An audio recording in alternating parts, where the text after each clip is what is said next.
If Jesus was passing by right now, imagine you are sitting just wherever you are, and then you see Jesus passing by, and the crowds are following him, and there are people recognizing this is Jesus, and he is passing by.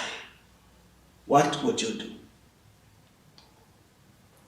Would you just stop and watch as he passes by and the crowds go with him?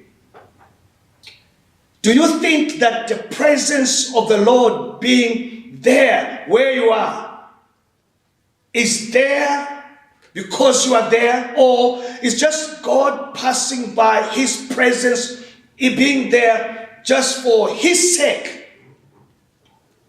I want you to listen to a story in the Bible. It concerns a blind man. It's found in Luke chapter 18 and verse 35 to verse 41. As he approached Jericho, a blind man was sitting by the road begging. Now I want you to think about, here is the man, he is blind, he is sitting, going about his daily activity, he is begging. That was his job because he was blind. That's how he made a living, from begging. His circumstances obviously were not good. He was a blind man, and I'm sure he had this difficult life. I wonder what would go through his mind as he thought about his life. I think he looked at himself and said, but God, why? Why was I born this way? Why, am I here? Now, it doesn't tell us whether he was born blind or not, just says a blind man. I don't know whether he was born blind or he became blind, but whichever was the case, is that he sat there and this was his daily life. And on this particular day, Jesus was passing by. Now, what would you do if Jesus was passing by? Now, think about your life. Think about what is going on in your life, the circumstance, the impossible situation, the things that you cannot change, the places and areas in your life where you need a miracle, where only a miracle can do. Think about those places. Now, what would you do if Jesus was passing by this very moment? Let's continue to read. Hearing a crowd passing by, he inquired what was happening. Jesus of Nazareth is passing by, they told him. So he called out, Jesus, son of David, have mercy on me. Then those in front told him to keep quiet. Now, I've always wondered, why tell the man to keep quiet? Jesus is passing by. The crowds are following him.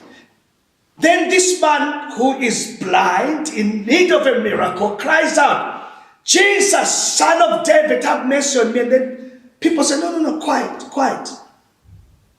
They tell him, no, I think don't bother the master. And many times, it's people that could quieten us, who tell us, no, you cannot reach out to God for this miracle. You are blind, just stay where you are. Maybe it's the people, but maybe it's your own self. Maybe you have told yourself, God works miracles, I believe. God can heal, God can deliver, but, I think you have resigned to your circumstance. But I like this man because it goes on to say, but he kept crying out all the more. So the more they tried to shut him down, he cried out the louder and louder, Son of David, have mercy on me. Jesus stopped and commanded that he be brought to him. And when he came closer, he asked him, what do you want me to do for you? Now we are reading a story, but I just want you to hear these words as the words coming from the Lord for you at this very moment. The Lord is asking you this question today. What do you want me to do for you? I want you to think about, what is it that you want the Lord to do for you this very moment? Now for the blind man, this is what he said. Lord, he said, I want to see. I like his request that it was specific. He didn't have to go on to explain, and he just said, Lord, this is what I want. I want to see. This is what I want you to do for me. What is it that you want the Lord to do for you? His presence is there right now with you. For you, he's not just passing by. He said, I am with you always. He is there right now, just standing there, waiting to hear from your mouth what you want him to do for you. What is it? I want you to name it right now. Mention and be able in a specific manner, tell the Lord what you want him to do for you. Because he's asking you the question, what do you want me to do for you? Jesus went on to say, receive your sight. Jesus told him, your faith has saved you. I like this. He didn't say, my power, my hand. He said, your faith. You reaching out to me in faith. You expressing your request to me in faith has saved you. Your faith has saved you. And if you can reach out in faith, no matter where Jesus is going, we don't know where he is going, where he was going, this man cries out, Jesus stops and commands that he be brought to him and ask him the question. I believe he's asking you right now, what do you want me to do for you? For this man, he said, I want to see.